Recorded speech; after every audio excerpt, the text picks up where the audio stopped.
O trovão explodiu tão perto que as janelas da casa tremeram. Antônio Severo largou a xícara de café sobre a mesa da cozinha e levantou devagar, os joelhos estalando, depois de um dia inteiro consertando cercas sob o sol inclemente de março. Lá fora, a tempestade que ameaçava desde o meio da tarde finalmente chegava com toda a fúria que só as serras de Minas conhecem. O vento uivava entre as tábuas da varanda, trazendo consigo o cheiro de terra molhada misturado com algo elétrico perigoso. Ele caminhou até a janela e afastou a cortina desbotada. A escuridão era quase sólida, rompida apenas pelos clarões brancos dos relâmpagos que iluminavam a propriedade em flashes fantasmagóricos. Conseguia ver a silhueta do curral ao longe, o monjolo parado, a porteira que ele havia esquecido de trancar, balançando violenta. Precisaria sair para fechá-la, antes que o gado se assustasse e derrubasse a cerca, mas não agora. Não com aquela chuva caindo como se o céu tivesse se aberto de vez. Antônio tinha 52 anos, mas parecia carregar 60 nos ombros curvados e nas mãos calejadas. 6 anos de solidão haviam cavado sulcos fundos em seu rosto queimado de sol. Desde aquela noite de setembro de 1948, quando perdeu Maria Inês e o filho que nem chegou a conhecer, a fazenda tinha se tornado seu único refúgio e sua única prisão. Trabalhava da aurora até não conseguir mais manter os olhos abertos. Era a única forma de não pensar, de não lembrar do som do choro dela na última hora, de não se perguntar, pela milésima vez, se havia algo que poderia ter feito diferente. A casa era grande demais para um homem só. 3 quartos vazios, uma cozinha onde ele mal cozinhava, uma sala com cadeiras que ninguém ocupava, móveis cobertos com lençóis brancos como fantasmas silenciosos.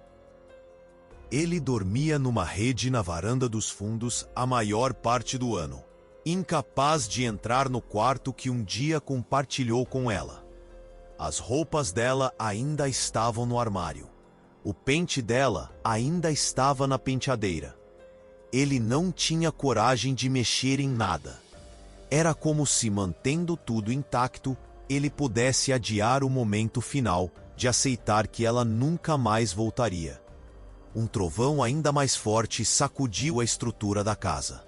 Antônio suspirou e pegou o lampião a querosene pendurado perto da porta. Acendeu o pavio com o fósforo, ajustou a chama até ficar amarela e estável. A luz fraca iluminou seu rosto cansado, refletido no vidro da janela.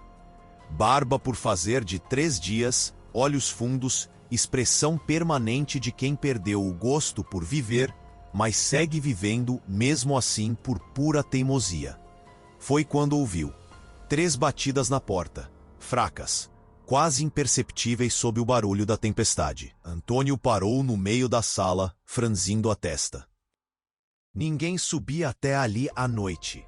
A fazenda ficava a mais de 2 léguas da cidade de São Tomé das Letras, numa estrada de terra que virava lamaçal na primeira chuva. E com aquela tempestade, seria loucura qualquer um estar na estrada. Mais 3 batidas, um pouco mais fortes, mais urgentes. Ele caminhou até a porta devagar, o lampião erguido numa mão. Hesitou com os dedos na tranca de madeira. Não recebia visitas. Não queria visitas. Nos últimos 6 anos, havia deixado claro para todo mundo da região que preferia ficar sozinho. O padre parou de aparecer depois da 3ª vez que Antônio não abriu a porta. Os vizinhos mais próximos, seu Otávio e Dona Benedita, tentaram por meses trazê-lo de volta para o convívio, mas desistiram quando perceberam que ele estava determinado a se enterrar vivo naquela solidão. Mais 3 batidas, agora acompanhadas de uma voz feminina, fraca. Por favor. Favor, abra. Antônio sentiu algo estranho no peito. Uma pontada. Havia quanto tempo não ouvia uma voz de mulher naquela casa? Destravou a porta e a abriu devagar, preparado para encontrar Dona Benedita ou alguma viajante perdida. O que ele viu o fez recuar um passo. Uma mulher jovem estava parada na soleira, encharcada da cabeça aos pés. O vestido simples de algodão azul estava colado no corpo magro, pingando água que formava poças no chão de madeira. Os cabelos pretos, longos, grudados no rosto e nos ombros. Ela tremia tanto que os dentes batiam. Mas não era a aparência dela que tinha feito Antônio recuar. Eram os olhos. Mesmo na pouca luz do lampião, mesmo com o rosto pálido e os lábios arroxeados de frio, os olhos dela brilhavam com uma intensidade que o atravessou como um raio. Eram olhos escuros, profundos, mas havia algo neles que Antônio reconheceu imediatamente, porque ele via a mesma coisa toda vez que se olhava no espelho. Terror absoluto. O tipo de medo que não vem de um susto passageiro, mas de algo que te persegue, que te devora por dentro, que te rouba o sono e transforma cada dia numa batalha pela sobrevivência. E havia algo mais. Algo que fez o coração dele disparar de um jeito que não disparava há anos. Uma familiaridade impossível, como se ele conhecesse aquele rosto, aqueles olhos. Mas isso era impossível. Ele nunca tinha visto aquela mulher na vida. Eu peço desculpa, seu moço. Ela conseguiu dizer entre os tremores. A voz era suave, educada, mas carregada de exaustão. Eu estava descendo a serra quando a tempestade.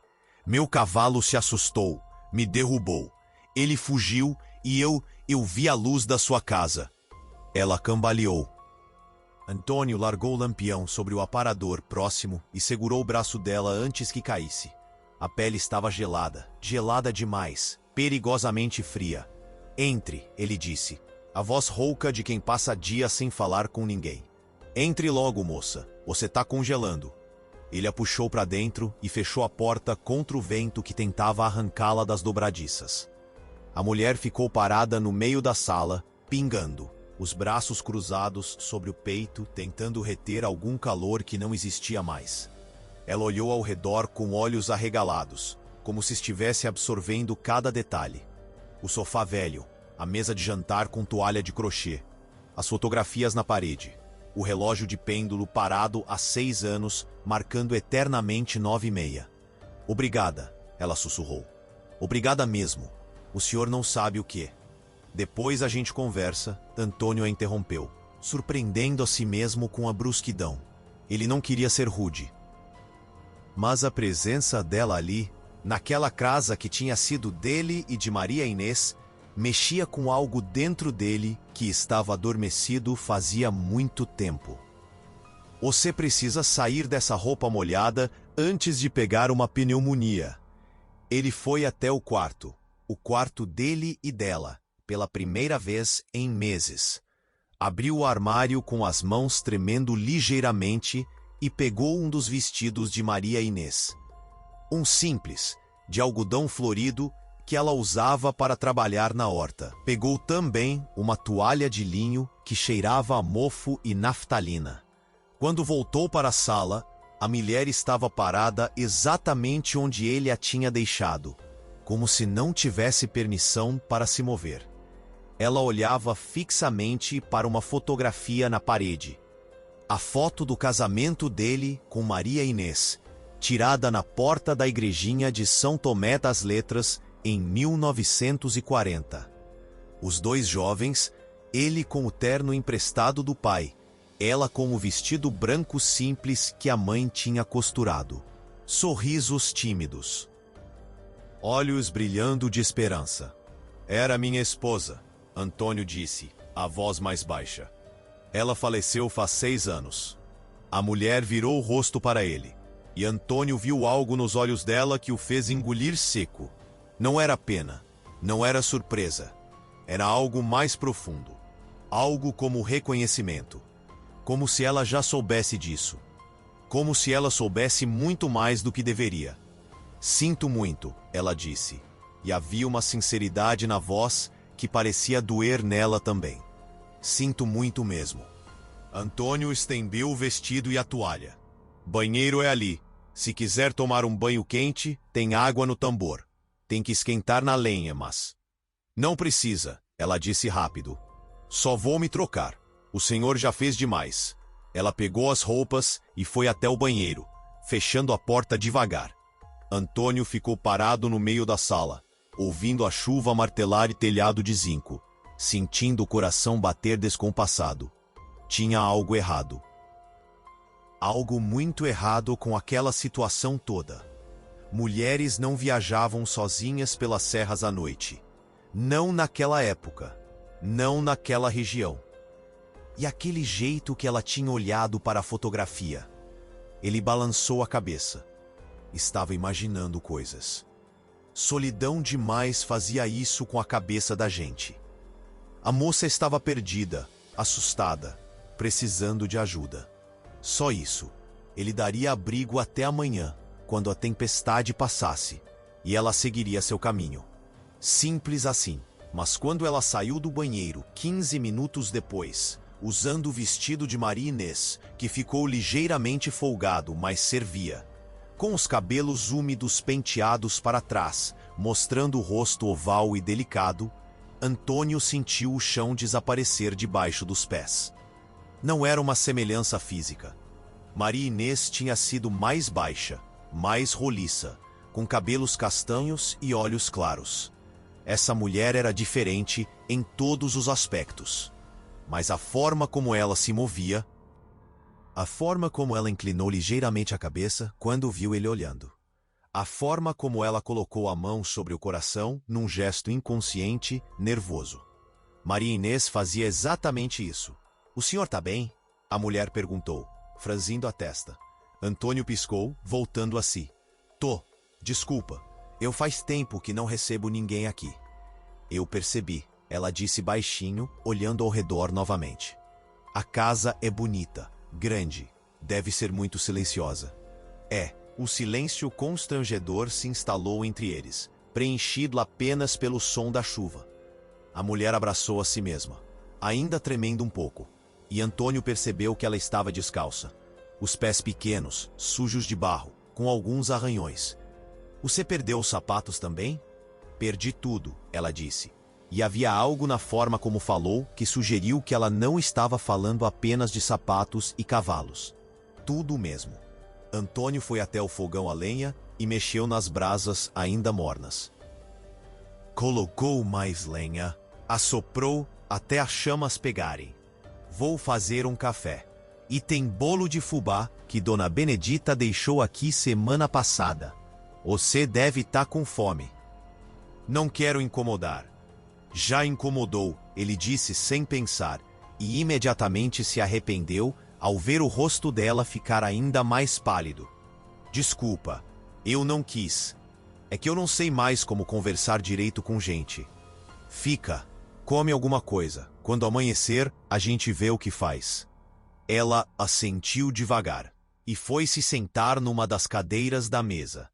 Antônio encheu a chaleira com água do filtro de barro, e colocou sob o fogão.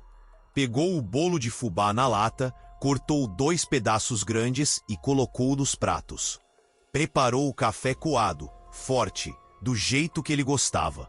Durante todo o processo, ele podia sentir os olhos dela sobre ele, observando cada movimento, como se ela estivesse estudando, memorizando ou procurando algo. Quando ele colocou o café e o bolo na frente dela, suas mãos se tocaram por um segundo. Foi como um choque elétrico.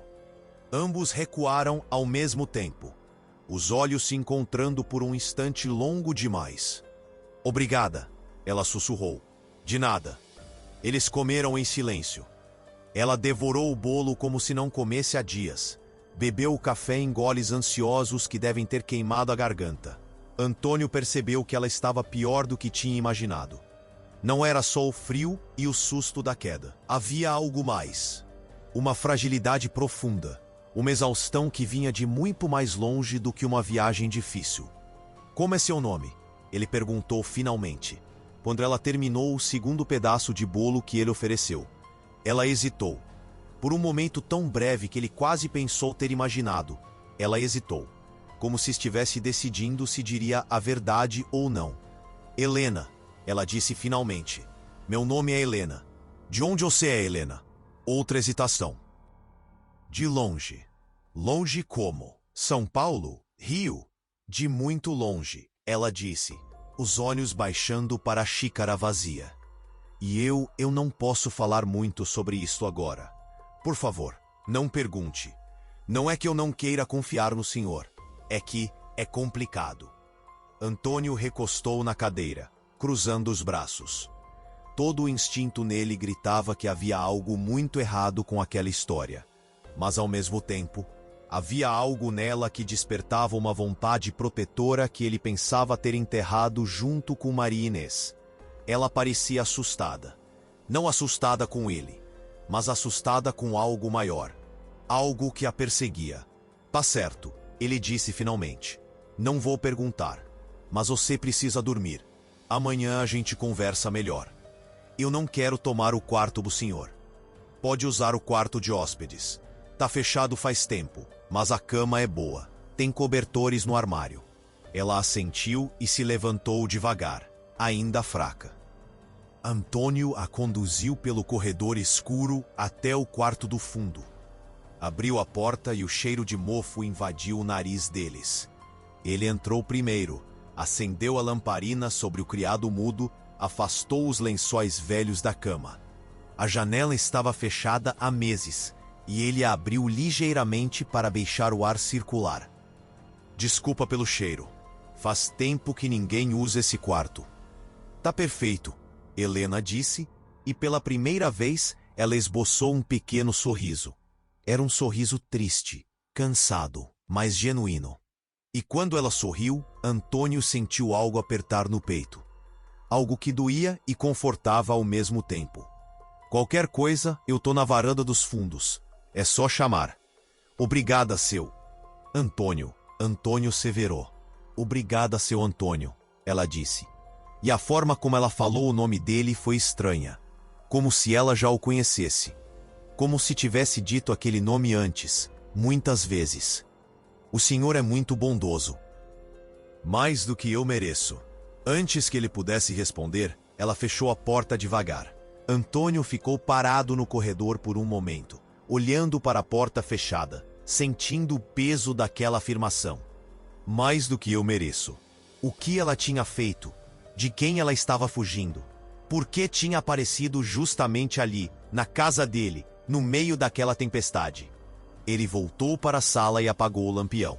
A casa ficou mergulhada na escuridão, iluminada apenas pelos flashes ocasionais dos relâmpagos que ainda rasgavam o céu lá fora.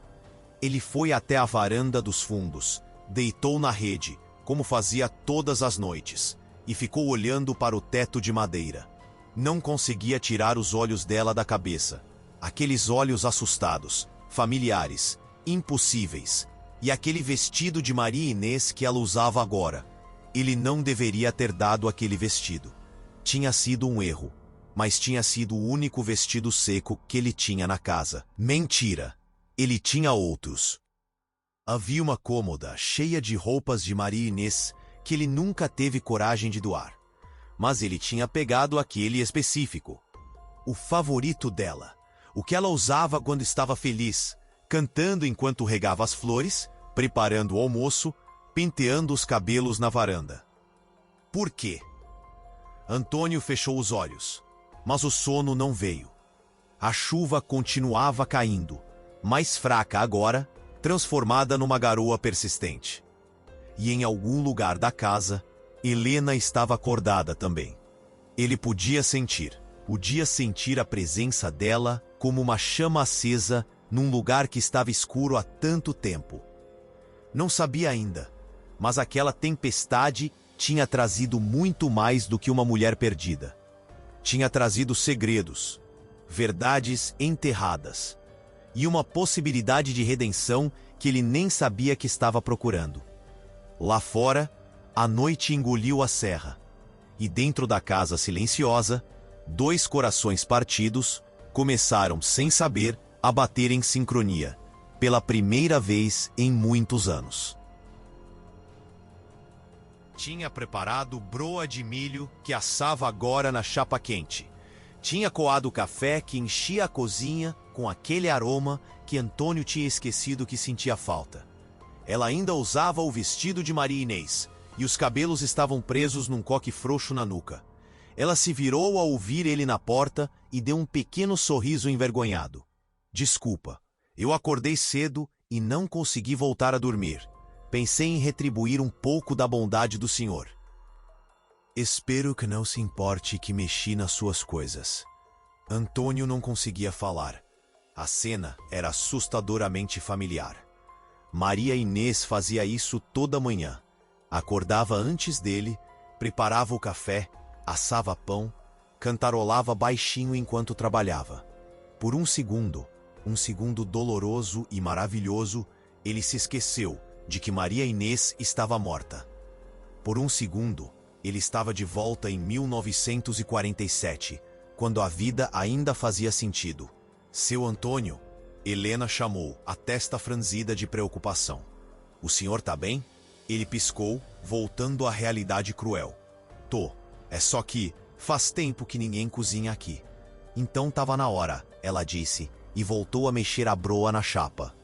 Eles tomaram café juntos na mesa da cozinha, enquanto o sol nascia lá fora, tingindo as montanhas de dourado. A tempestade tinha passado, deixando apenas poças de lama e o ar limpo, fresco, perfumado. Helena comeu pouco e falou menos ainda. Mas Antônio notou que ela olhava constantemente pela janela, como se esperasse ver alguém chegando, como se estivesse esperando ser encontrada. Você tá com medo de alguém? Ele perguntou finalmente, deixando a xícara de lado. Ela parou de mastigar. Os olhos encontraram os dele por um longo momento. Então ela assentiu devagar. Tô. De quem? De quem não devia ter medo, ela disse, e a voz tremeu. De gente que todo mundo respeita. Gente que todo mundo acha que é boa. Antônio se inclinou para a frente. Você fez algo errado, Helena? Não, ela disse, os olhos enchendo de lágrimas que ela forçou para não cair. Eu não fiz nada de errado. Eu só descobri algo que não devia. E agora eles querem garantir que eu nunca conte para ninguém. Quem são eles? Ela balançou a cabeça. Não posso dizer. Não ainda. É perigoso. Para mim e para o senhor também, se souber. Então por que você veio aqui? Para a minha casa? Ela olhou para ele, e Antônio viu algo nos olhos dela que o fez perder o fôlego. Era verdade crua. Verdade dolorosa. Verdade que ela estava prestes a soltar, mas recuou no último segundo. Eu não vim por acaso, ela disse finalmente, a voz quase um sussurro. Eu vim procurando o Senhor, seu Antônio. Vim procurando o Senhor especificamente. O silêncio que caiu sobre a cozinha foi denso, pesado. Antônio sentiu o sangue gelar nas veias. Por que eu não te conheço? Nunca te vi antes na vida. Eu sei, Helena disse, limpando uma lágrima que escapou. Mas eu conheço o Senhor. Conheço sua história. Conheço o que aconteceu há 6 anos. E eu vim aqui por quê? Ela respirou fundo, tremendo. Porque eu sei a verdade sobre a morte de sua esposa. E a verdade não é o que contaram para o Senhor. Antônio se levantou tão bruscamente que a cadeira caiu para trás. O sangue latejava nas têmporas. As mãos tremiam. O que você tá falando? Sinto muito, Helena sussurrou, levantando também, as mãos estendidas como se tentasse acalmá-lo. Eu não queria jogar assim, mas o senhor perguntou. Maria Inês não morreu de complicação no parto, seu Antônio. Ela foi morta. E eu posso provar. O mundo girou. Antônio apoiou as mãos na mesa, as pernas fraquejando. 6 anos. 6 anos ele tinha carregado a culpa. 6 anos ele tinha se perguntado o que poderia ter feito diferente. Se tinha chamado o médico tarde demais. Se tinha rezado de menos.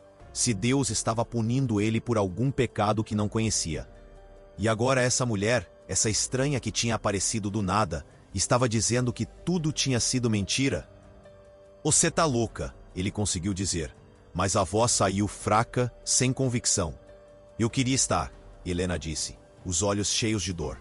Mas eu não tô, seu Antônio. E se o senhor me der uma chance, se o senhor confiar em mim, eu vou te mostrar tudo.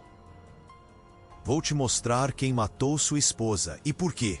Ela caminhou lentamente até onde ele estava, parando a poucos passos. Seus olhos penetraram os dele com uma intensidade que cortava até a alma.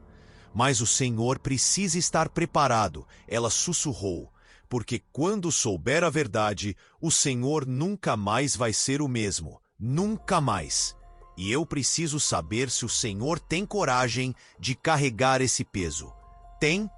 Antônio olhou para aquela mulher, Helena, se era esse mesmo o nome dela, e viu nos olhos dela o mesmo abismo que ele carregava. Viu dor, viu verdade, e viu algo mais. Viu a possibilidade de finalmente entender, de finalmente colocar os fantasmas para descansar, ou de acordar fantasmas piores ainda. Ele deveria mandá-la embora, deveria expulsá-la dali e nunca mais pensar naquilo. Deveria proteger a memória de Maria Inês e seguir em frente com sua vida vazia, mas segura. Mas ele não fez isso. Em vez disso, ele segurou as mãos dela, pequenas, frias, trêmulas, e disse a única coisa que importava: me mostra. E com essas duas palavras, Antônio Severo não sabia, mas acabava de abrir uma porta que tinha estado trancada há 6 anos.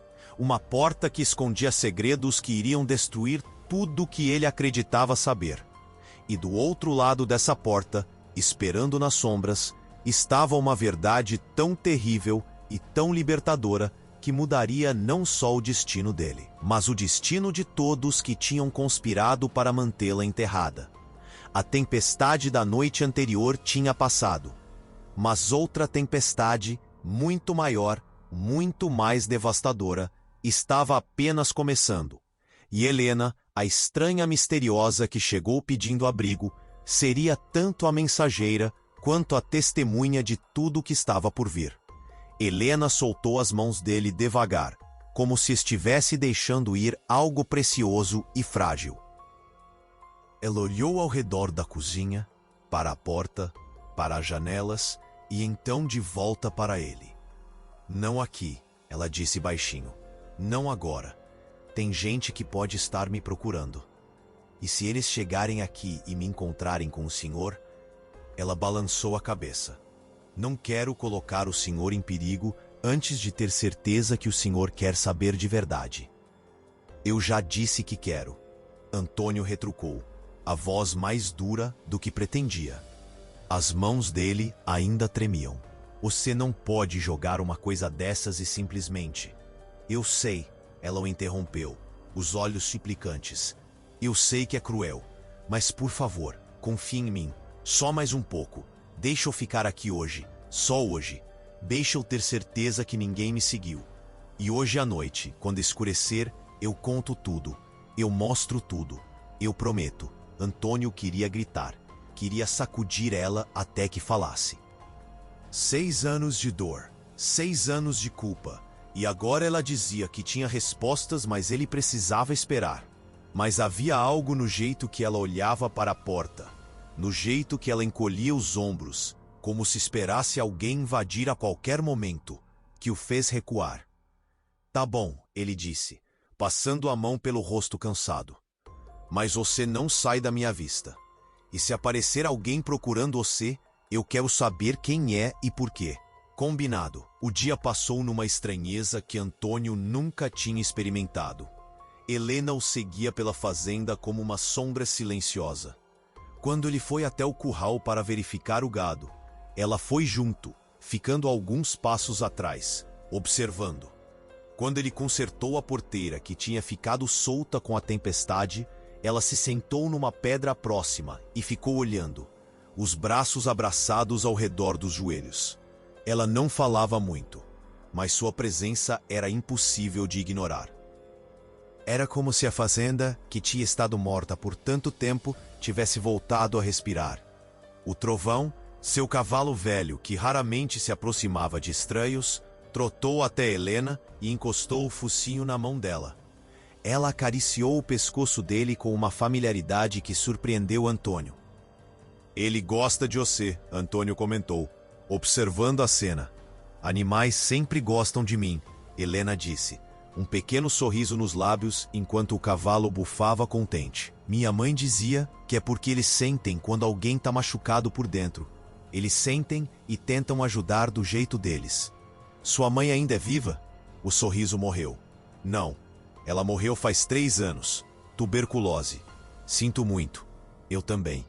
Antônio observou enquanto ela continuava acariciando o trovão. O cavalo tinha recebido esse nome por causa do barulho que fazia com os cascos quando galopava. Maria Inês tinha escolhido o nome. Ela tinha um jeito especial com animais também. Com tudo que tinha vida, na verdade. A horta dela era a mais bonita da região. As galinhas dela botavam mais ovos que as de qualquer vizinho. E Trovão, que tinha sido um potro teimoso e difícil, tinha se tornado manso nas mãos dela. Como você sabia o apelido dele? Antônio perguntou de repente. Helena parou de acariciar o cavalo. Como? O apelido. Chamou ele de Trovão quando a gente chegou aqui. Eu não tinha falado o nome dele. Ela ficou pálida. Por um momento, pareceu uma criança pega fazendo algo errado. Eu ouvi o senhor chamando ele. Não chamei. Eu não falo com ele. Faz anos que eu não falo com ele. O silêncio que se seguiu foi tenso. Helena desviou o olhar, os ombros encolhidos. Eu devo ter imaginado então. Você tá mentindo. Tô, ela admitiu, a voz quase inaudível. Mas eu não posso explicar ainda. Por favor, seu Antônio. Hoje à noite. Eu explico tudo hoje à noite. Ele queria pressionar. Mas algo no jeito quebrado, como ela falou, o fez recuar novamente. Em vez disso, ele apenas assentiu e voltou ao trabalho, com ela o seguindo em silêncio. Ao meio-dia, eles almoçaram na cozinha. Helena tinha preparado arroz, feijão e um ovo frito para cada um. Comida simples, mas bem feita. Ela tinha encontrado os temperos certos, tinha acertado o ponto do arroz, tinha deixado o feijão no ponto exato que Antônio gostava. Como se ela soubesse. Como se ela já tivesse cozinhado ali antes. Você cozinha bem, ele comentou. Aprendi com minha mãe. Ela dizia que comida feita com pressa fica sem alma. Maria Inês dizia a mesma coisa. Helena parou de comer, os olhos fixos no prato. Ela devia ser uma mulher muito especial. Era a melhor pessoa que eu conheci na vida. Bondosa demais para esse mundo. Todo mundo gostava dela. Até gente que não gostava de ninguém gostava de Maria Inês. Ele engoliu seco, a garganta apertando. Por isso eu não entendo. Não entendo como alguém ia querer machucar ela. Não faz sentido.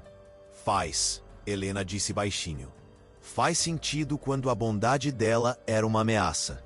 Quando o que ela sabia, ou o que ela ia descobrir, colocava em risco pessoas poderosas. Que pessoas? O que ela sabia?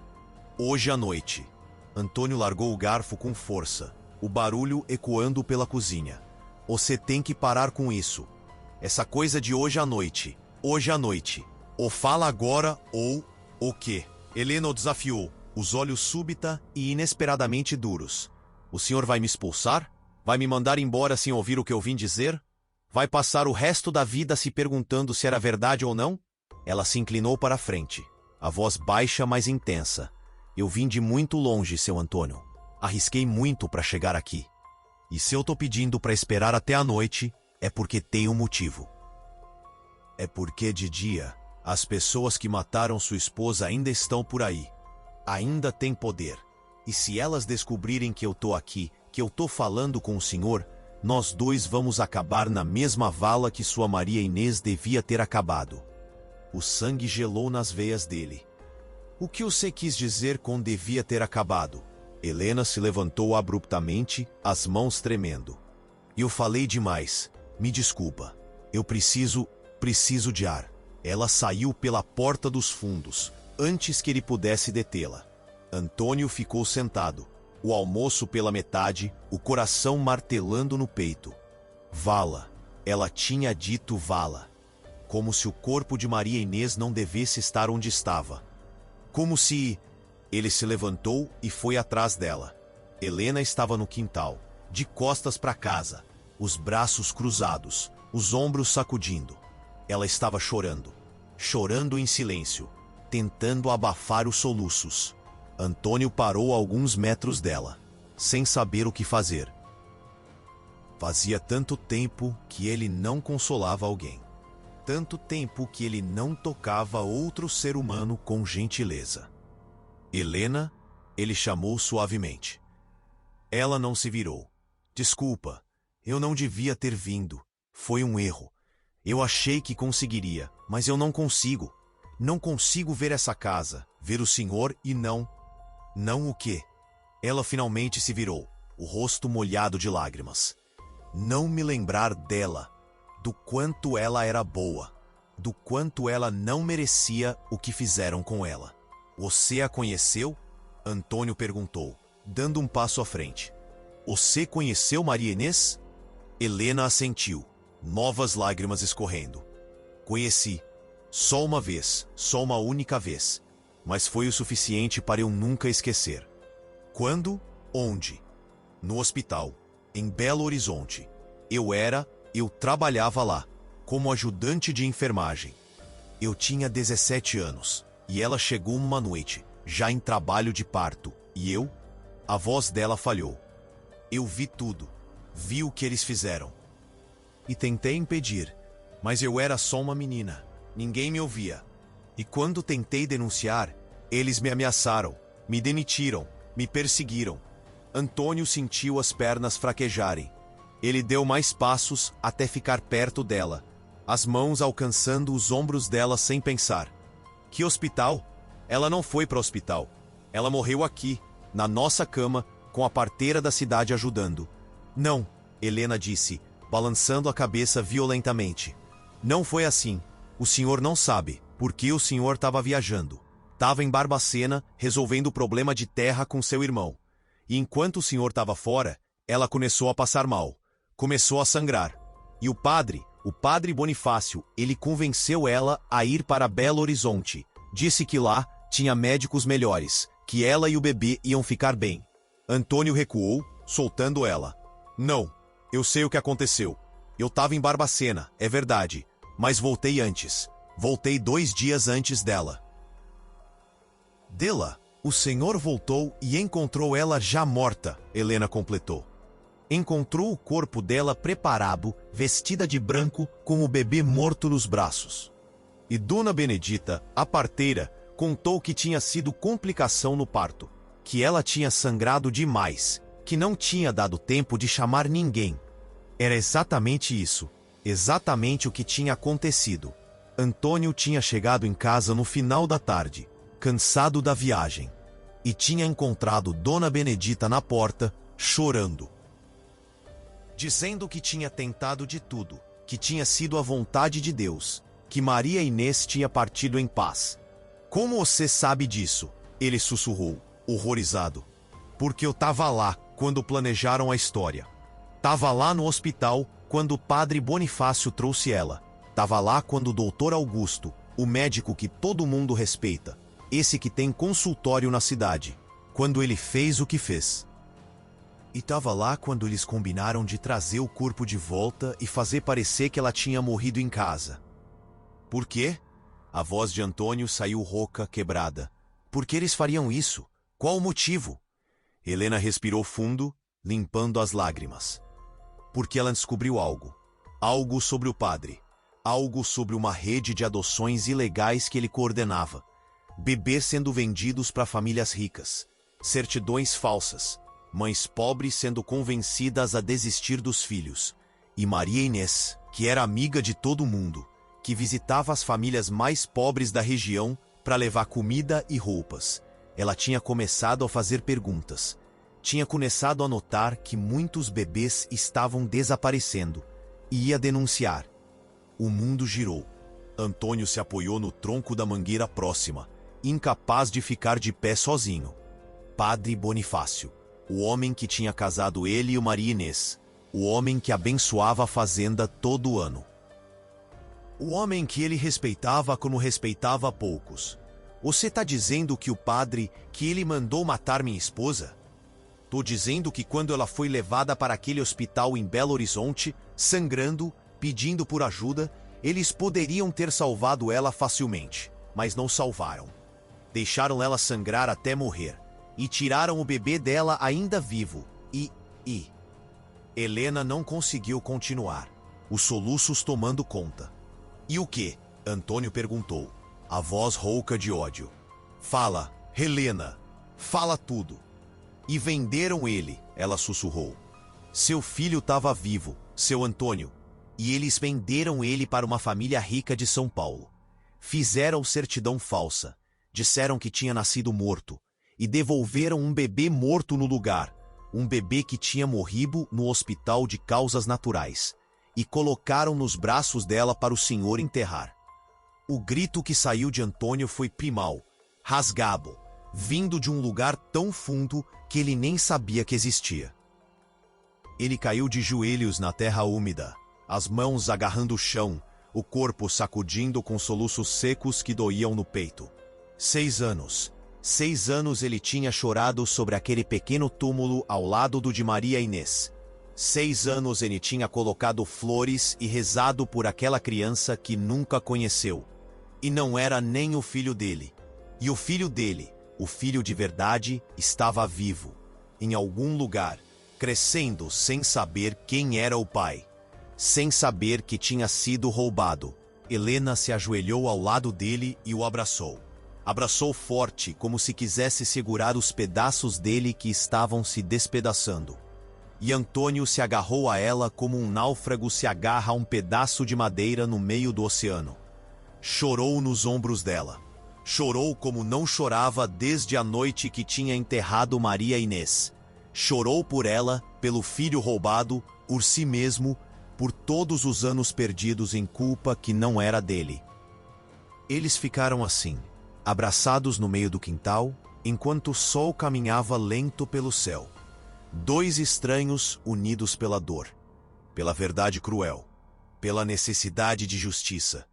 Quando finalmente conseguiu se acalmar, quando finalmente conseguiu respirar sem que doesse tanto, Antônio se afastou dela devagar. Os olhos dele estavam vermelhos, inchados, mas havia algo novo neles agora, algo duro, algo perigoso. Você tem como provar? Ele perguntou, a voz baixa, mas firme. Helena assentiu. Tenho documentos, tenho cartas, tenho uma lista de nomes de todas as crianças que foram vendidas nos últimos 10 anos. E tenho o nome da família que tem seu filho. Onde está tudo isso? Escondido, num lugar seguro, mas posso buscar hoje à noite. Então busca, e depois a gente vai atrás do padre Bonifácio, do doutor Augusto, de todo mundo que teve parte nisso. E eles vão pagar, Helena. Pelo que fizeram com ela, com meu filho, com todas as outras famílias. Eles vão pagar.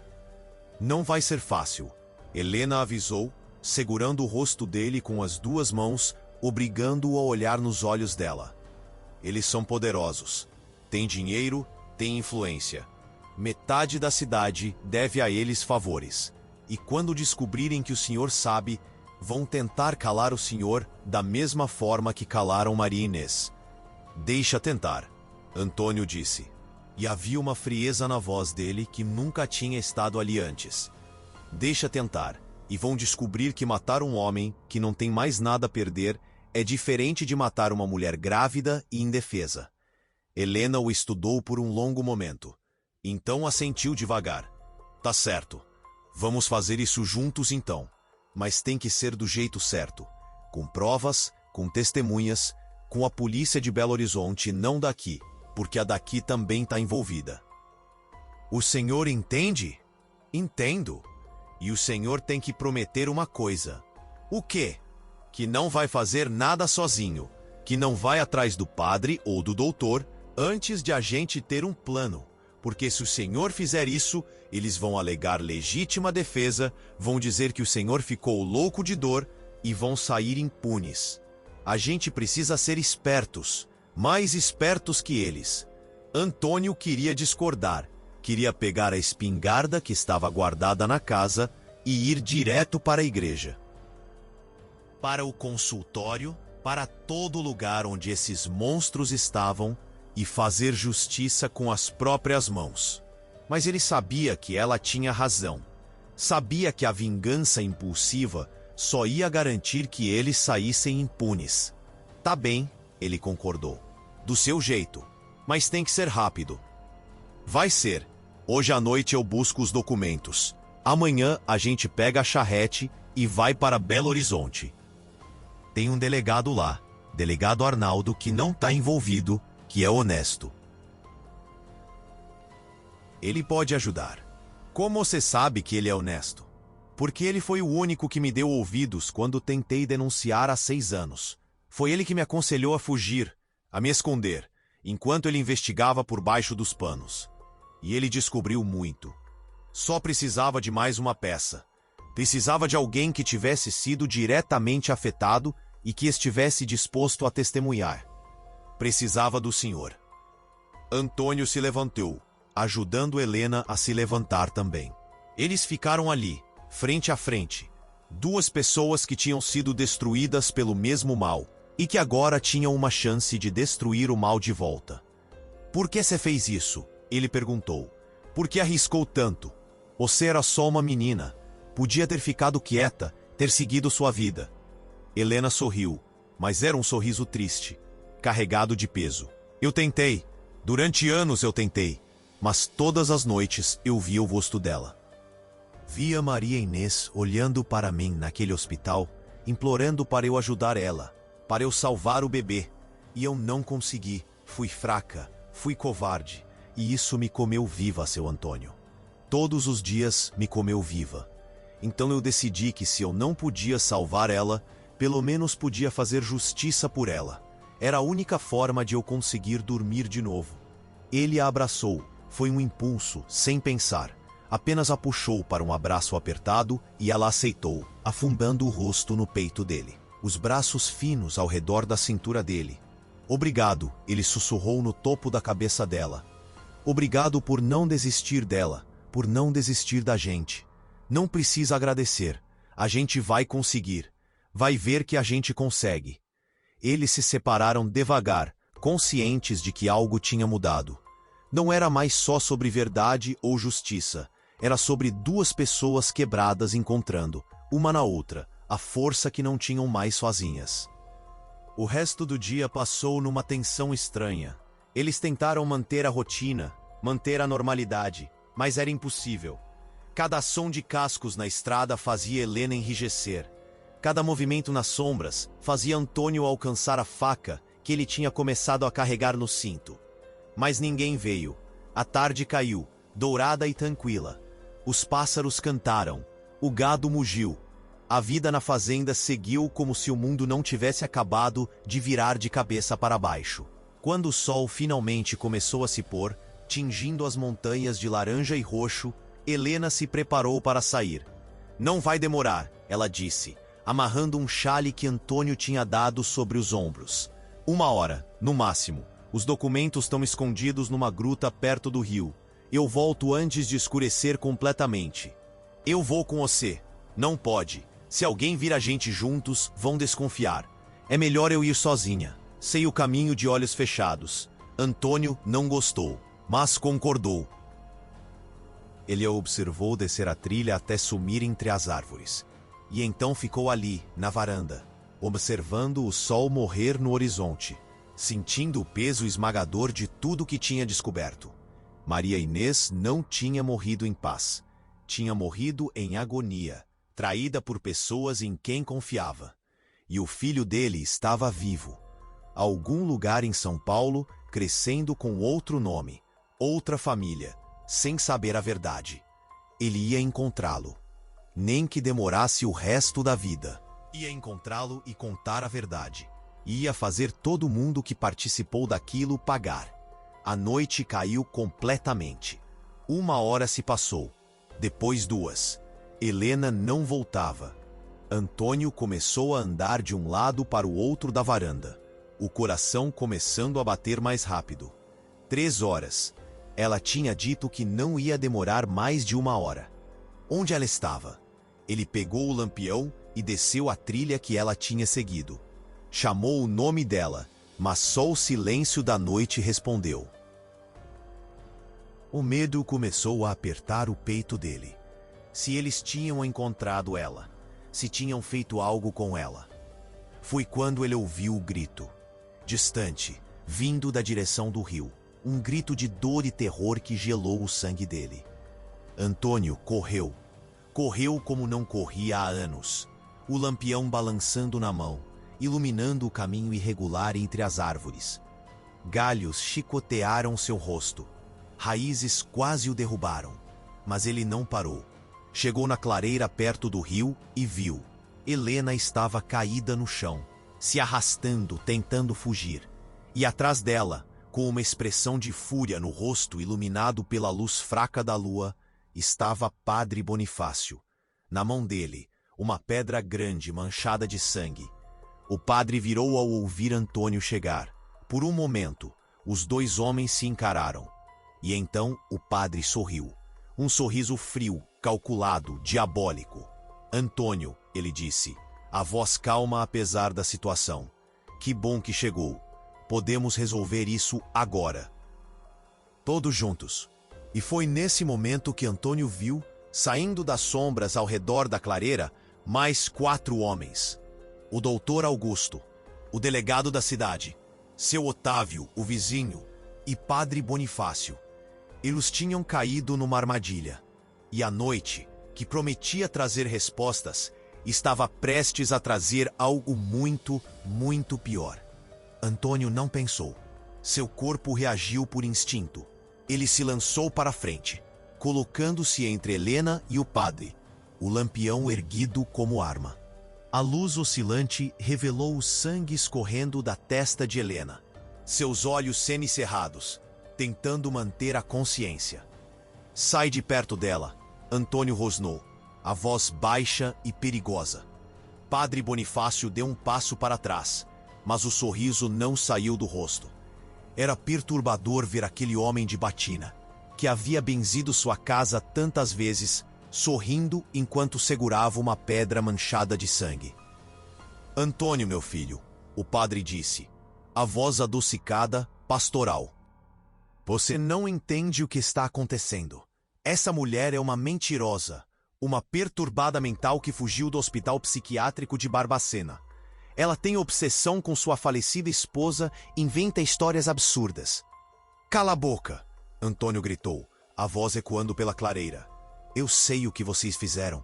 Ela me contou tudo. Maria Inês, meu filho, todas as outras crianças. Eu sei de tudo. O sorriso do padre finalmente morreu. Ele trocou olhares com os outros homens que se aproximavam em semicírculo. Doutor Augusto, com seu terno impecável mesmo às 11 da noite, ajustou os óculos e suspirou como se estivesse lidando com uma criança teimosa. Antônio, o médico começou, a voz profissional, medida. Entendo sua dor. Sei que a perda de Maria Inês foi devastadora, mas você precisa entender que essa moça está doente. Ela trabalhou brevemente no hospital há anos, foi demitida por roubo e desde então desenvolveu uma fixação. Mentira! Helena conseguiu gritar, sua voz fraca mas cheia de raiva. Vocês me demitiram porque eu vi o que fizeram com ela. Vi vocês tirarem o bebê vivo e... Doutor Augusto deu um passo à frente, rápido, e Antônio imediatamente se moveu, bloqueando o caminho. Os olhos dos dois homens se encontraram, e pela primeira vez desde que isso tinha começado, Antônio viu algo no médico além da máscara profissional. Viu medo. Não chega perto dela, Antônio avisou. Ou o quê, Antônio? Seu Otávio falou pela primeira vez, se adiantando também. O vizinho que ele tinha conhecido a vida toda, que tinha ajudado a construir o curral, que tinha sido padrinho de casamento. Vai fazer o quê? Brigar com 4 homens? Matar um padre? Todo mundo aqui te conhece, Antônio. Sabem que você não é um assassino. Vocês também não eram, Antônio cuspiu. Até matarem minha esposa. O silêncio que caiu foi denso, pesado, até os grilos pararam de cantar. O rio murmurava ao fundo, indiferente ao bramo humano, desenrolando em suas margens. Foi o delegado quem falou em seguida.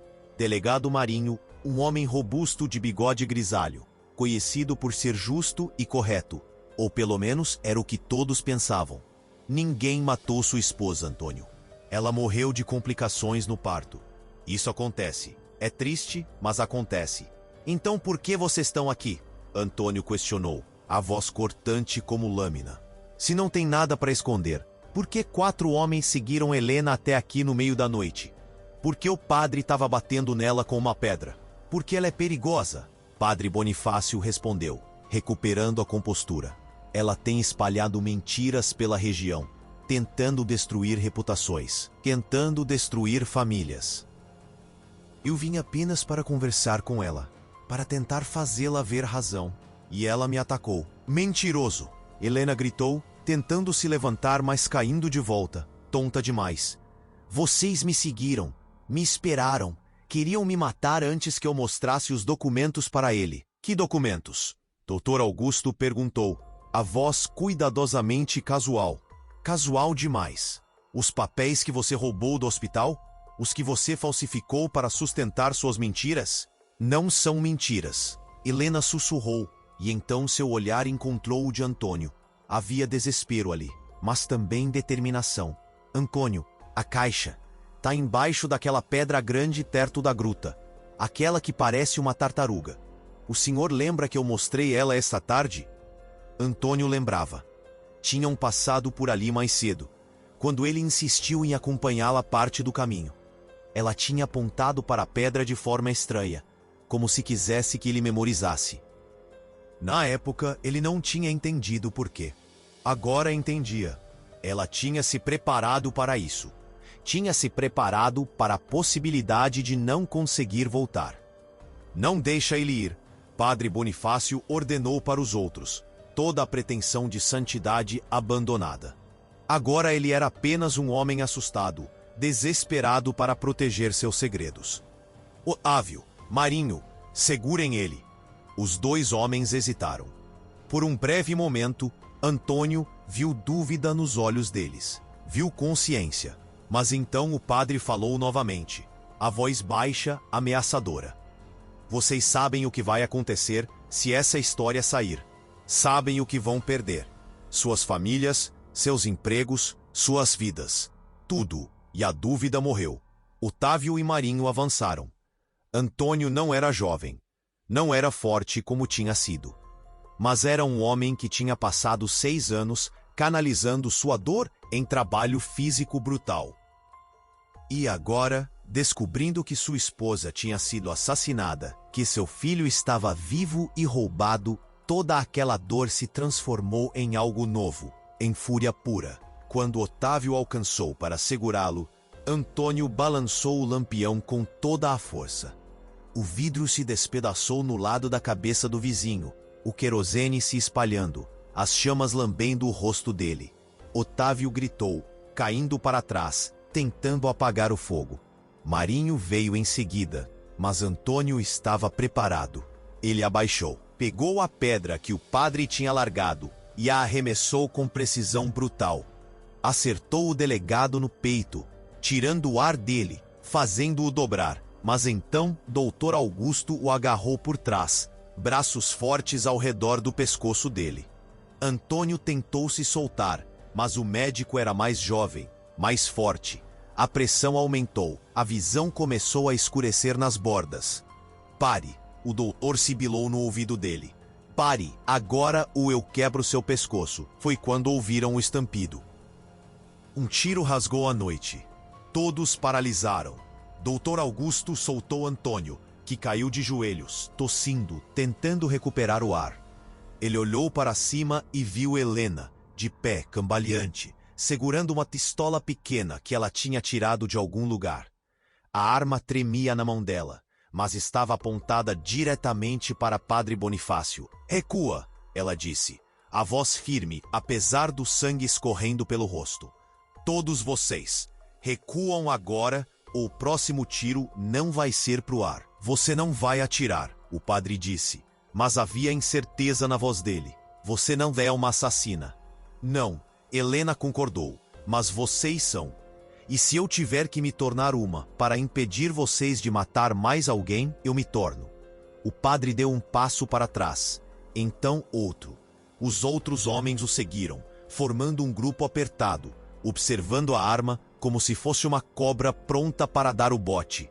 Antônio, Helena chamou, sem tirar os olhos dos homens. Vai, busca a caixa. Agora. Ele não precisou ouvir duas vezes. Levantou e correu na direção da gruta, seus pés conhecendo o caminho mesmo na escuridão. Atrás dele, ouviu vozes se elevando.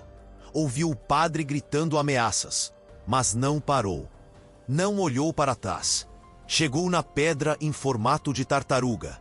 Caiu de joelhos e começou a cavar a terra macia embaixo dela. Suas mãos encontraram metal. Puxou. Uma caixa pequena, enferrujada, pesada. Estava trancada com um cadeado simples. Ele não tinha tempo para procurar chave.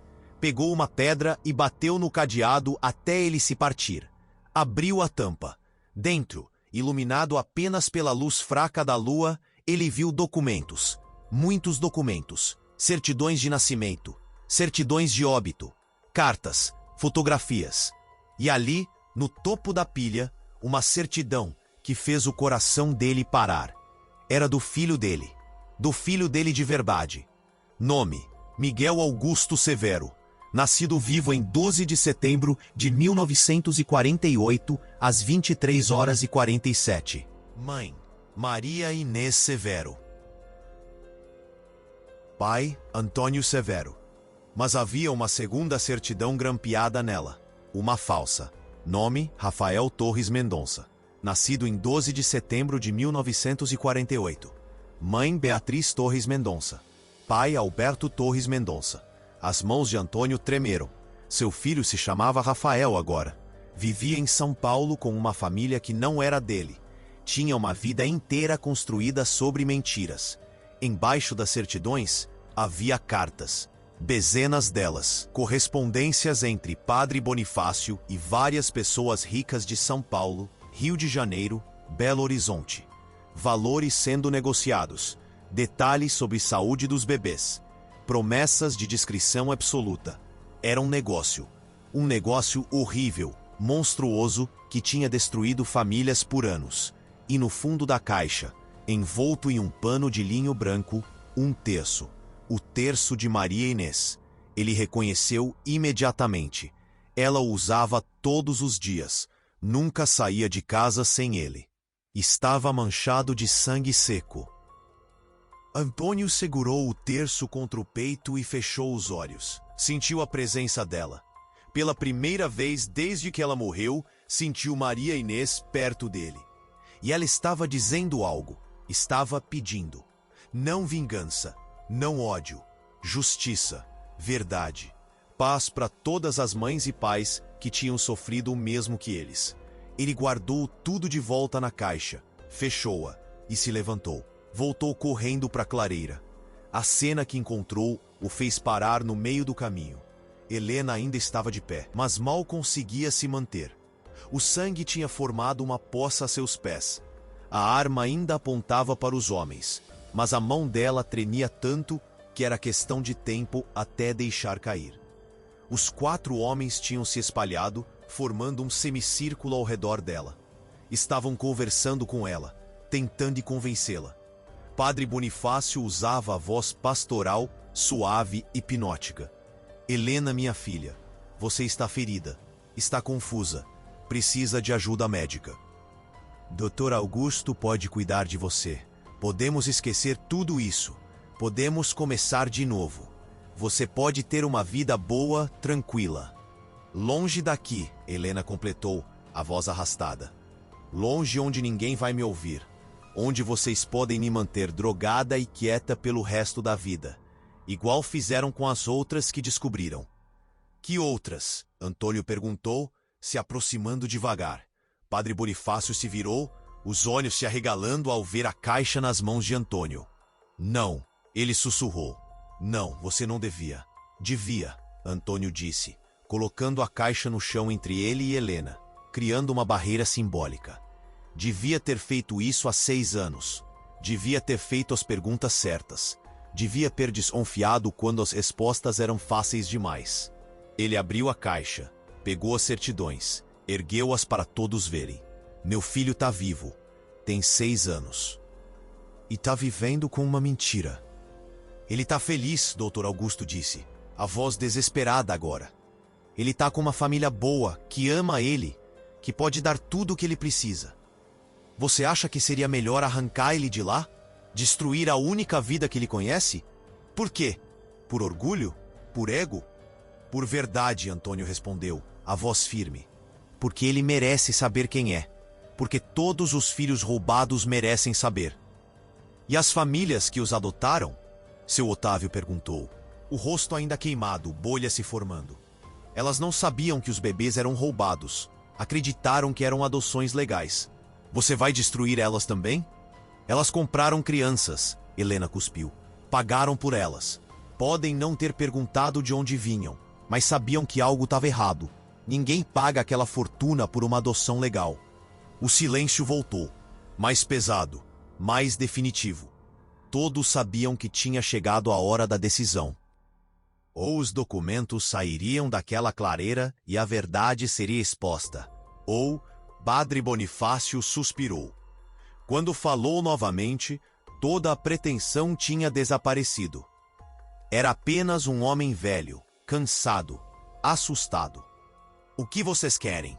Dinheiro? Podemos arranjar. Muito dinheiro. Vocês dois podem sair daqui, ir para longe, começar uma vida nova. Esquecer tudo isso.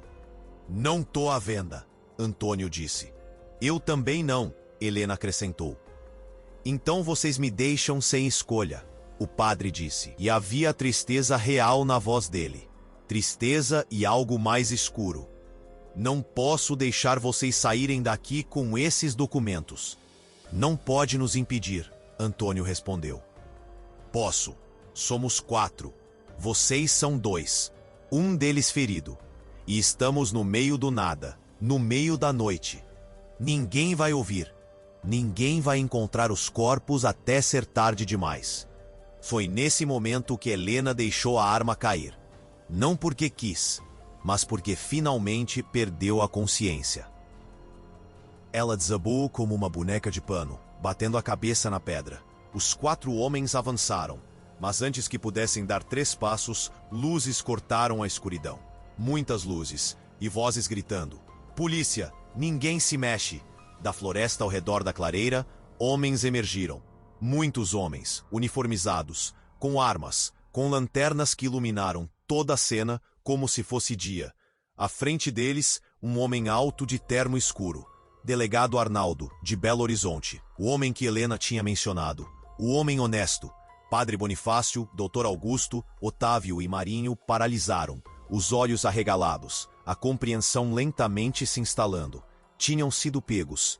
Delegado Arnaldo caminhou até o centro da clareira, os olhos varredores absorvendo tudo. Helena no chão, Antônio protegendo a caixa, os 4 homens em posições que deixavam claro suas intenções. Chegamos a tempo, pelo visto, Arnaldo disse, a voz grave. Ele olhou para Antônio. Senhor Severo, presumo. Antônio assentiu, incapaz de falar. Helena mandou carta para mim há 3 dias. Disse que ia buscar as provas finais e que precisaria de ajuda. Trouxe meus melhores homens. Homens de fora, que não têm ligações aqui. Ele se virou para os 4. E pelo que estou vendo e ouvindo, sim, gravamos tudo nas últimas 2 horas. Vocês, cavalheiros, têm muitas perguntas a responder. Padre Bonifácio tentou uma última vez. Delegado, houve um mal-entendido. Bom, silêncio. Arnaldo cortou. Padre Bonifácio da Silva, Dr. Augusto Mendes, Delegado Marinho Costa, Otávio Bernardes estão todos presos por conspiração, tráfico de menores, falsificação de documentos, homicídio e tentativa de homicídio. Levem eles. Os policiais avançaram. Algemas brilharam na luz das lanternas. Gritos de protesto foram ignorados. Um por um, os 4 homens foram arrastados para fora da clareira, suas vozes se distanciando até desaparecer. Antônio caiu de joelhos ao lado de Helena. Um paramédico já estava lá, verificando os sinais vitais dela, limpando o ferimento. "Ela vai ficar bem?" Antônio perguntou, a voz rouca. "Vai", o paramédico assegurou. "Concussão, perda de sangue, mas nada que não se recupere. Ela é forte." Antônio segurou a mão dela, fria, mas viva. Ela tinha arriscado tudo. Tinha carregado esse peso por 6 anos. E finalmente tinha conseguido. Delegado Arnaldo se ajoelhou ao lado de Antônio. "Sei que isso é muito para processar, mas preciso que o senhor venha comigo para Belo Horizonte. Preciso de seu testemunho. E preciso que o senhor esteja preparado para o que vem agora. Vai ter julgamento, vai ter publicidade, vai ter muita dor antes de ter paz." "Eu sei", Antônio disse, "mas finalmente vai ter verdade. Finalmente vai ter justiça." "Sim", Arnaldo concordou, "finalmente vai ter. E seu filho, senhor Severo? Vamos encontrá-lo. Vamos trazer ele de volta, se for isso que o senhor quer." Antônio olhou para o céu noturno, para as estrelas que testemunhavam tudo em silêncio. Pensou em Maria Inês. Pensou no menino de 6 anos que carregava o sangue deles, mas vivia outra vida. E pensou em Helena, que tinha dedicado 6 anos da própria vida para fazer isso acontecer. "É o que eu quero", ele disse. "Mas do jeito certo. Não quero destruir uma criança. Quero que ele saiba a verdade. Quero que ele tenha a escolha que foi roubada dele. E depois, seja qual for a decisão dele, eu vou respeitar." "O senhor é um homem bom", Arnaldo disse, apertando o ombro dele. "Não", Antônio respondeu, olhando para Helena sendo colocada numa maca. "Mas ela é. E ela me ensinou que mesmo quando o mundo é injusto, a gente não precisa ser." Eles levaram Helena primeiro, depois Antônio. A clareira ficou vazia, silenciosa, guardando os ecos de uma verdade que tinha esperado 6 anos para ser libertada. E nas montanhas ao redor, o vento soprou, levando consigo os últimos vestígios de segredos que nunca deveriam ter existido. A tempestade tinha passado, mas a tempestade de verdade estava apenas começando. E dessa vez, seria ela lavar tudo limpo. 3 meses depois, Antônio voltou para a fazenda. Tinha sido 3 meses de julgamentos, testemunhos, noites em hotéis baratos de Belo Horizonte, onde o teto vazava e o barulho da cidade não o deixava dormir. 3 meses de advogados, juízes, repórteres que empurravam câmeras no rosto dele, querendo saber como se sentia. Como se fosse possível resumir 6 anos de luto e 3 meses de verdade em algumas palavras para um jornal. O julgamento tinha sido rápido. As provas eram irrefutáveis. As gravações que delegado Arnaldo tinha feito na clareira eram devastadoras. Um por um, os envolvidos foram condenados. Padre Bonifácio, 20 anos. Doutor Augusto, 18 anos. Elegado Marinho, 15 anos. Seu Otávio, que tinha tido participação menor, pegou 10 anos. Mas não eram só eles. A investigação revelou uma rede que se estendia por 3 estados. Mais 12 pessoas foram presas: juízes, médicos, advogados. E os temas, todos lucrando com o sofrimento de famílias pobres. 53 crianças foram identificadas como vítimas do esquema nos últimos 15 anos. 53 famílias destruídas. 53 verdades enterradas. E no centro de tudo, finalmente reconhecida, estava Helena. Ela tinha ficado 2 dias no hospital, se recuperando da concussão. Depois tinha testemunhado por 6 horas seguidas, contando tudo o que tinha visto, tudo o que tinha guardado, tudo o que tinha sofrido para manter aqueles documentos seguros. Os advogados de defesa tentaram destruir ela, chamaram-na de louca, de mentirosa, de interesseira. Mas ela permaneceu firme. Cada acusação, cada insulto, ela enfrentou com a mesma determinação quieta que Antônio tinha visto naquela primeira noite de tempestade. E quando tudo terminou, quando o último veredicto foi lido e a última sentença pronunciada, ela tinha sumido. Antônio tinha procurado por ela. Tinha ido ao pequeno quarto que ela alugava nos fundos de uma pensão em Belo Horizonte. Tinha perguntado para o delegado Arnaldo, mas ela tinha desaparecido como fumaça, deixando apenas um bilhete no travesseiro do quarto de hospital. Cumpri minha promessa. Agora o senhor pode seguir em paz. Não me procure. Preciso encontrar minha própria paz também. Jay, ele tinha respeitado o pedido, mas doía. Doía mais do que esperava. Em 3 meses, aquela mulher tinha se tornado algo que ele não conseguia nomear. Não era amor, não do tipo romântico. Era algo mais profundo. Era reconhecimento. Era gratidão. Era a sensação de que ela tinha devolvido algo que ele pensava ter perdido para sempre. A possibilidade de viver de verdade. Agora, de pé na varanda de sua casa, olhando as montanhas douradas pelo sol da tarde, Antônio se sentia diferente, mais leve, como se um peso que ele carregava há tanto tempo finalmente tinha sido tirado dos ombros. A fazenda estava do jeito que ele tinha deixado. Dona Benedita, que não estava envolvida e tinha chorado ao saber a verdade, tinha cuidado dos animais enquanto ele estava fora. O gado pastava tranquilo. As galinhas ciscavam no terreiro. Trovão relinchou ao vê-lo chegar, trotando até a cerca para receber carinho. Mas havia algo diferente. A casa não parecia mais uma tumba. Parecia apenas uma casa. Uma casa que tinha histórias tristes, sim, mas que também tinha tido amor. Que tinha tido risos. Que tinha tido Maria Inês cantando enquanto regava as flores. Antônio entrou devagar.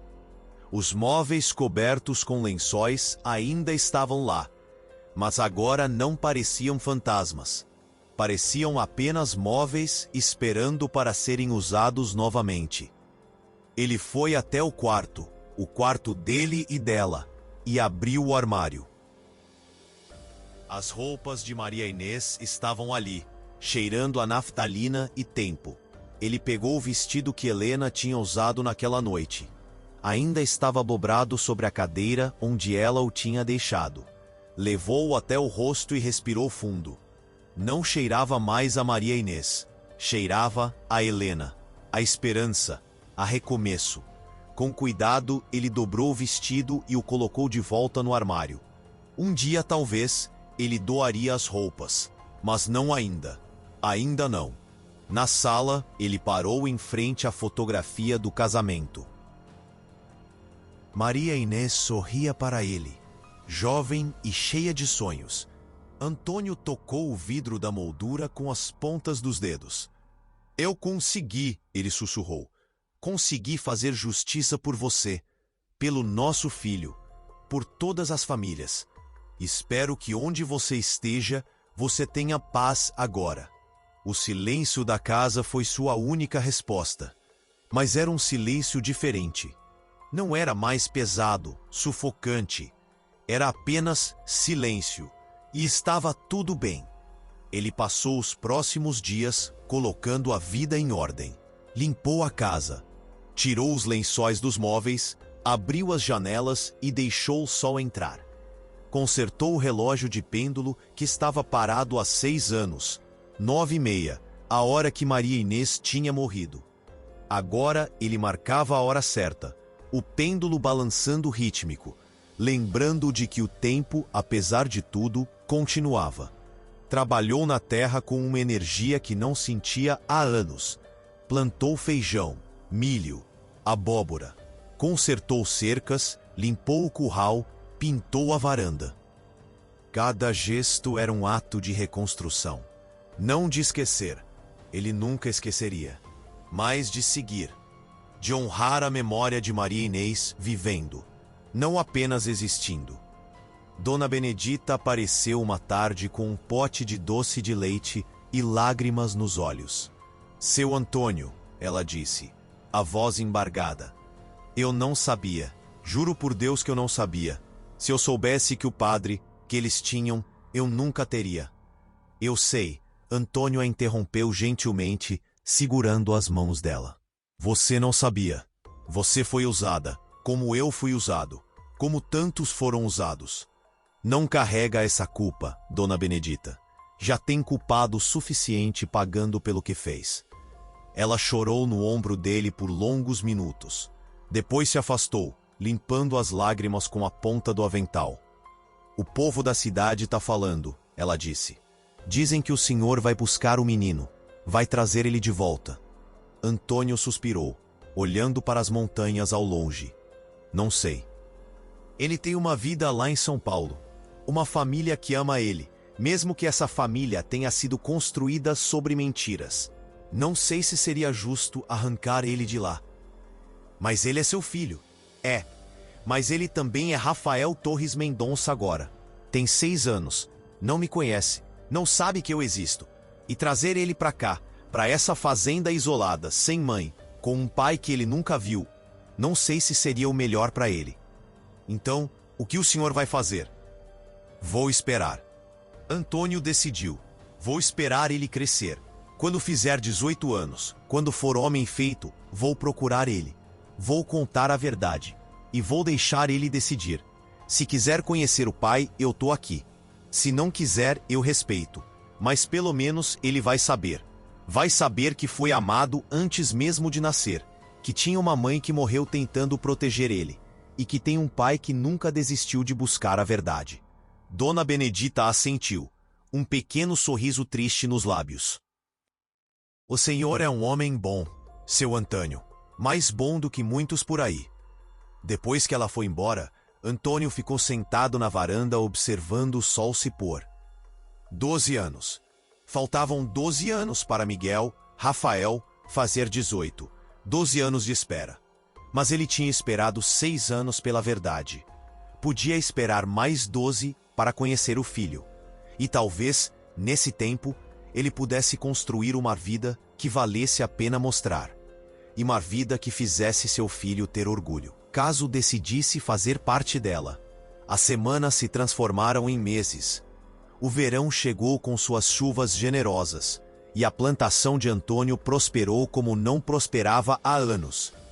Ele contratou 2 peões para ajudar na colheita.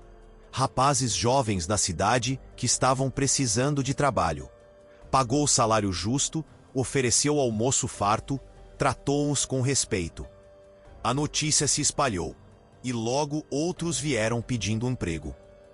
A fazenda, que tinha estado morta por tanto tempo, voltou a pulsar com vida. Vozes masculinas riam durante o almoço. Ferramentas batiam ao ritmo do trabalho.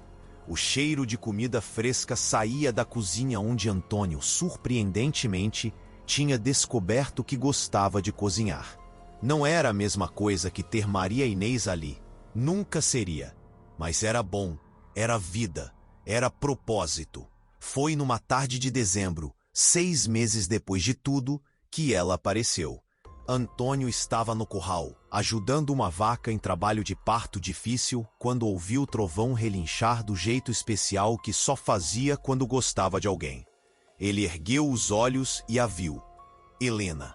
Ela estava na porteira, usando um vestido simples de algodão azul, não o de Maria Inês, um novo, com os cabelos presos num coque frouxo.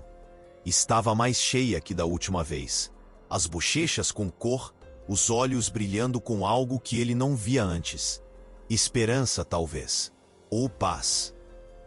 Antônio se levantou devagar, limpando as mãos sujas na calça. Por um longo momento, eles apenas se olharam. Tinha tanto a dizer, tanto a perguntar, mas as palavras não vinham. Foi ela quem falou primeiro. A vaca vai ficar bem? Perguntou, um pequeno sorriso nos lábios. Vai, ele respondeu, encontrando sua voz. Só um parto difícil, mas vai ficar bem. Que bom. Outro silêncio, mais confortável agora. Pensei que não ia te ver de novo, Antônio disse finalmente. Eu também pensei, Helena admitiu, caminhando lentamente até ele. Fui para longe, Pernambuco. Trabalhei numa escola. Tentei construir uma vida nova. Mas não conseguia parar de pensar nessa fazenda, nessa casa, em... Ela hesitou, os olhos encontrando os dele. Em você. O coração de Antônio bateu mais forte. Helena, não é o que o senhor está pensando. Ela se apressou em dizer, as bochechas corando levemente. Não é. Eu não estou dizendo que... É só que... Ela respirou fundo, organizando os pensamentos. O senhor foi a primeira pessoa em 6 anos que me fez sentir que eu tinha feito a coisa certa. Que todo o sofrimento, toda a espera tinha valido a pena. E eu percebi que passei tanto tempo vivendo para fazer justiça pela sua esposa que esqueci de viver para mim. E agora que consegui, agora que a justiça foi feita, eu não sei o que fazer comigo.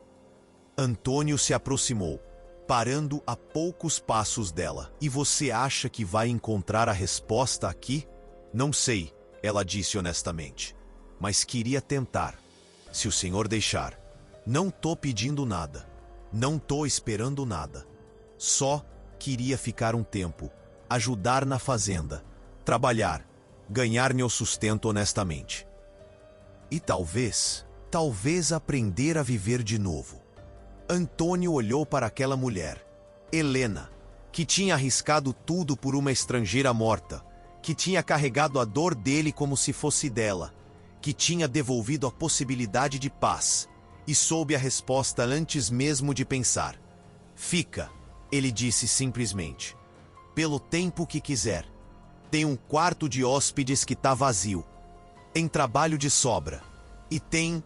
Ele parou, procurando as palavras certas. Tem espaço para recomeços aqui. Para mim e para você. O sorriso que ela deu foi o sol nascendo depois da noite mais longa. Obrigada, ela sussurrou. E assim, Helena ficou. Nos meses que se seguiram, ela se tornou parte da fazenda, tão naturalmente quanto a chuva se torna parte da terra. Ajudava na cozinha, preparando o almoço para os peões.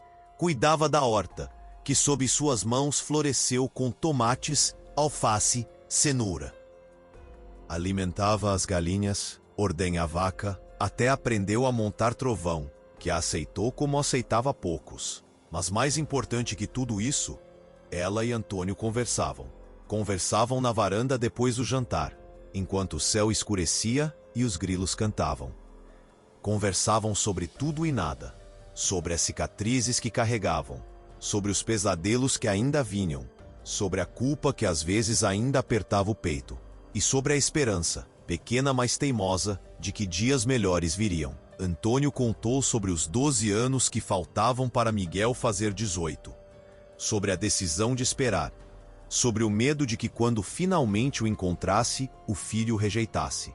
Helena ouviu tudo, e então pegou a mão dele, um gesto simples que tinha se tornado natural entre eles, e disse, seja qual for a decisão dele, o senhor vai estar bem, porque o senhor aprendeu algo que muitos nunca aprendem, que amar alguém, às vezes, significa deixar eles livres. E isso faz do senhor um pai melhor do que muitos que criam seus filhos todo dia. Havia dias difíceis, dias em que Antônio acordava de pesadelos com Maria Inês chamando por ele. Dias em que Helena ficava quieta demais, perdida em memórias que ainda doíam. Mas eles aprenderam a atravessar esses dias juntos, com presença, com paciência, com a compreensão silenciosa de quem já viu o pior e sobreviveu. E havia dias bons, dias em que eles riam de alguma besteira que um dos peões tinha feito. Dias em que a colheita era farta e eles comemoravam com café forte e bolo de fubá. Dias em que sentavam na varanda e apenas existiam, sem precisar preencher o silêncio com palavras. Foi num desses dias bons, quase um ano depois de Helena ter voltado, que Antônio percebeu algo. Ele estava olhando ela agachar para colher tomates da horta. O sol da tarde iluminando os cabelos pretos, quando sentiu. Não era o mesmo que tinha sentido por Maria Inês. Nunca seria. Mas era algo novo. Algo que tinha crescido tão devagar que ele nem tinha notado até aquele momento. Ele gostava dela. Gostava de verdade. Gostava da forma como ela cantarolava baixinho enquanto cozinhava. Gostava de como ela tratava os animais com gentileza. Gostava de como ela o desafiava quando ele ficava teimoso. Gostava de como ela tinha devolvido cor para uma vida que tinha sido apenas cinza por tanto tempo. E mais importante, ele queria que ela ficasse, não por gratidão, não por conveniência, mas porque a fazenda, a casa, a vida dele tinham se tornado melhores com ela ali. Completos de um jeito diferente, mas completos. Helena, ele chamou, e ela ergueu os olhos da horta. Sim, ele caminhou até ela, as palavras se formando antes que a coragem faltasse. Você falou que ia ficar um tempo. Que ia trabalhar aqui até descobrir o que fazer da vida. Sim, ela disse, se levantando, um pouco de preocupação no rosto. O senhor quer que eu vá embora? Porque eu posso. Não, ele interrompeu. É o oposto. Eu queria saber se você gostaria de ficar. De verdade. Não como hóspede. Não como empregada. Como, ele engoliu seco. Como parte daqui da minha vida. Helena ficou muito quieta. Os olhos dela procuraram os dele, tentando entender. O senhor tá dizendo, tô dizendo que eu sei que ainda é cedo. Sei que nenhum de nós está pronto para algo grande. Mas eu gostaria que você ficasse.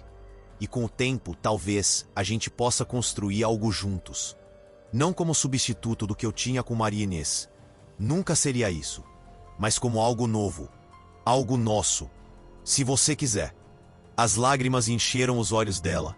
Mas dessa vez eram lágrimas boas. Eu quero, ela disse. A voz embargada. Eu quero muito. Ele a puxou para um abraço. E ela veio, encaixando perfeitamente em seus braços. Ficaram assim, parados na horta enquanto o sol descia e pintava tudo de dourado. Dois sobreviventes encontrando abrigo um no outro. Não foi um final de conto de fadas. Não houve beijo cinematográfico nem declarações grandiosas. Era mais simples que isso. Mais real. Era duas pessoas decidindo que tinham sofrido o suficiente, que tinham carregado dor o suficiente, e que mereciam tentar ser felizes, mesmo que fosse uma felicidade pequena, quieta, construída com cuidado sobre as cinzas do que tinha sido. Os anos passaram como água correndo no rio. Devagar, mas constante. Antônio e Helena se casaram 2 anos depois, numa cerimônia simples na fazenda, com Dona Benedita e os peões como testemunhas. Não foi na igreja. Nenhum deles conseguia entrar numa igreja depois de tudo. Mas num altar improvisado no quintal, sob a mangueira onde Maria Inês costumava sentar para descansar. De certa forma, parecia certo. Como se ela estivesse ali, dando sua bênção. Eles trabalharam lado a lado, construindo não apenas uma fazenda próspera, mas uma vida que valia a pena viver. Helena abriu uma pequena escola na propriedade, ensinando as crianças pobres da região a ler e escrever. Antônio expandiu a criação de gado, contratou mais peões, tornou-se conhecido na região por pagar salários justos e tratar seus empregados como família. E todas as noites, antes de dormir, Antônio olhava para a fotografia de Maria Inês na parede. Não com dor, não com culpa, mas com gratidão. Gratidão por tê-la conhecido, por ter sido amado por ela, e por ela ter, através de sua morte injusta, colocado Helena em seu caminho. 12 anos passaram num piscar de olhos. Num dia de setembro, o mesmo mês em que Miguel Rafael tinha nascido, Antônio acordou sabendo que era hora. O menino, agora um homem jovem de 18 anos, tinha direito de saber a verdade. Helena preparou a mala dele com cuidado. Colocou as certidões originais, as fotos de Maria Inês grávida que tinham sido encontradas na caixa. O terço dela, limpo agora, mas ainda carregando a história. E uma carta que Antônio tinha escrito e reescrito 1000 vezes, tentando encontrar as palavras certas para explicar o inexplicável. Não importa o que aconteça, Helena disse enquanto o abraçava na porta, pronta para deixá-lo partir. Não importa qual seja a reação dele, você vai estar bem. Nós vamos estar bem. Eu sei, Antônio disse beijando a testa dela. Porque não importa o que eu encontre em São Paulo, eu sei o que me espera aqui quando voltar. E isso é mais do que eu achei que teria direito de ter um dia. A viagem para São Paulo levou 2 dias. Antônio ficou no hotel simples perto do endereço que o delegado Arnaldo tinha conseguido. Passou a noite sem dormir, ensaiando o que diria, como diria, se deveria dizer. Na manhã seguinte, vestiu sua melhor roupa, um terno que Helena tinha costurado para ele, e foi até a casa. Era uma casa bonita num bairro de classe média. Jardim bem cuidado, portão de ferro pintado, tudo arrumado, limpo, próspero. Através da janela, ele conseguiu ver movimentos. Uma família tomando café da manhã. E então ele o viu. Rafael, ou Miguel, seu filho. Um jovem alto, magro, de cabelos escuros como o de Maria Inês, e olhos que, mesmo de longe, Antônio reconheceu como seus. Ele ria de algo que alguém tinha dito. Passava manteiga no pão.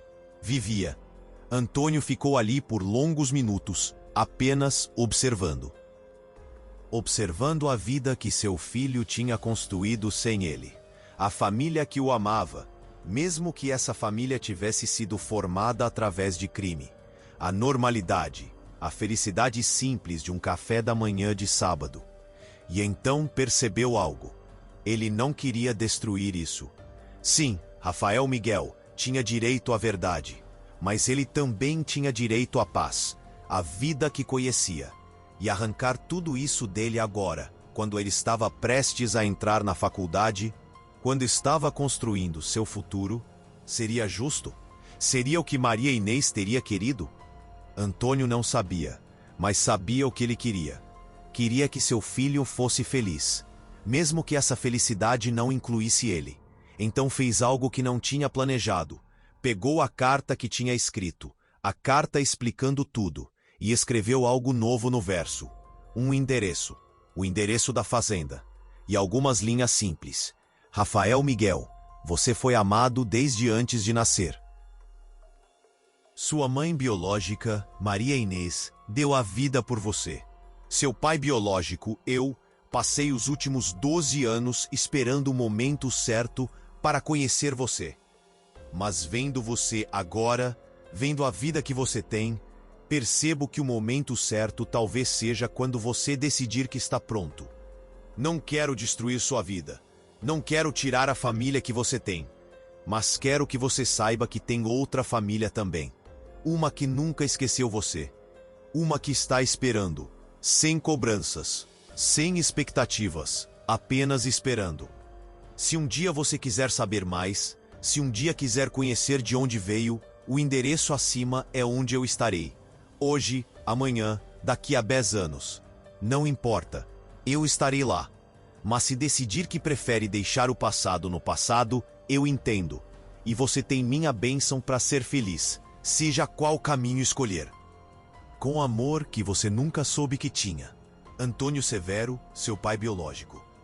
Ele dobrou a carta, colocou-a num envelope junto com uma foto de Maria Inês sorrindo e a deixou na caixa de correio. Depois, sem olhar para trás, caminhou de volta para o hotel, fez sua mala e pegou o ônibus de volta para casa. Quando chegou na fazenda 3 dias depois, Helena estava esperando na varanda. Ela leu a resposta em seu rosto antes mesmo dele falar. Não contou a ele, ela disse. Deixei a escolha com ele, Antônio respondeu, subindo os degraus até ela. Deixei ele decidir se quer conhecer essa parte da história dele. E se ele nunca decidir? Se ele nunca vier? Antônio olhou ao redor. Para a fazenda próspera. Para a casa cheia de vida. Para a mulher que tinha se tornado sua companheira, sua amiga, seu amor de uma forma diferente, mas igualmente real, para a vida que eles tinham construído juntos das ruínas. Então eu vivi, ele disse simplesmente. Vivi de verdade. E isso é mais do que muitos conseguem. Helena o abraçou forte, e eles ficaram assim enquanto o sol se punha sobre as montanhas, pintando o céu de cores impossíveis. Os anos continuaram passando. A fazenda prosperou. A escola de Helena cresceu. Eles envelheceram juntos, com dignidade e graça, carregando suas cicatrizes, mas não deixando que elas os definissem. E então, numa tarde de primavera, 23 anos depois de Antônio ter deixado aquela carta, um carro parou na porteira da fazenda. Um homem saiu, alto, forte, de cabelos grisalhos começando nas têmporas. Ele tinha 41 anos, mas Antônio o teria reconhecido em qualquer lugar. Tinha os olhos de Maria Inês, a postura dele, o sorriso nervoso quando viu Antônio se aproximando. Senhor Antônio Severo? O homem perguntou, a voz tremendo ligeiramente. Antônio parou a alguns metros, o coração martelando tão forte que ele jurou que o homem podia ouvir. Sim, meu nome é Rafael, Rafael Torres Mendonça. Ele respirou fundo. Mas acho que também me chamo Miguel Augusto Severo. E eu gostaria de conhecer a história que você tem para me contar, se ainda quiser contar. As lágrimas vieram antes que Antônio pudesse impedir. Lágrimas de 23 anos de espera, 23 anos de perguntas, 23 anos de esperança quieta que finalmente estava se realizando. Quero, ele conseguiu dizer. Sempre quis. Rafael, Miguel, sorriu. E naquele sorriso Antônio viu Maria Inês. Viu a mulher que ele tinha amado, que tinha sido roubada dele, mas que tinha deixado algo infinitamente precioso. Tinha deixado vida, tinha deixado esperança, tinha deixado amor que transcendeu morte, tempo e injustiça. Então, Rafael disse, dando um passo à frente, conte-me sobre minha mãe. Sobre você, sobre tudo. Tenho o dia inteiro, tenho a vida inteira se precisar. E ali, na varanda daquela fazenda nas serras de Minas Gerais, pai e filho se sentaram. E Antônio contou. Contou sobre Maria Inês, sobre seu amor, sobre a injustiça, sobre Helena, sobre a jornada de dor e redenção. Contou tudo. E pela primeira vez em quase 30 anos, o círculo se fechou. Não foi o final perfeito. Ainda havia dor. Ainda havia perguntas sem respostas. Mas era real. Era verdadeiro. E era o suficiente. Porque às vezes, a justiça não vem rápida. Às vezes o amor precisa esperar décadas para se realizar. Às vezes, a cura é um processo lento, doloroso, que leva uma vida inteira. Mas quando finalmente chega, quando finalmente a verdade vence a mentira e o amor vence o ódio, vale cada segundo de espera. E naquela fazenda, sob o céu infinito de Minas Gerais, 3 gerações finalmente encontraram paz. Maria Inês, na memória e no amor que deixou. Antônio e Helena, na vida que construíram sobre as cinzas. E Rafael Miguel, na verdade que finalmente tinha o direito de conhecer. A tempestade de tantos anos atrás tinha trazido Helena à porta de Antônio. E naquele olhar inquietante que ele tinha visto nela, ele tinha encontrado não apenas verdade e justiça, mas também a possibilidade de recomeçar. E às vezes, no final de tudo, recomeçar é a forma mais corajosa de justiça que existe.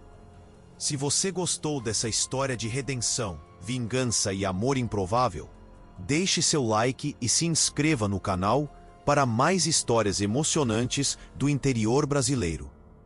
Compartilhe nos comentários o que você achou da decisão de Antônio de esperar 23 anos para que o filho viesse até ele.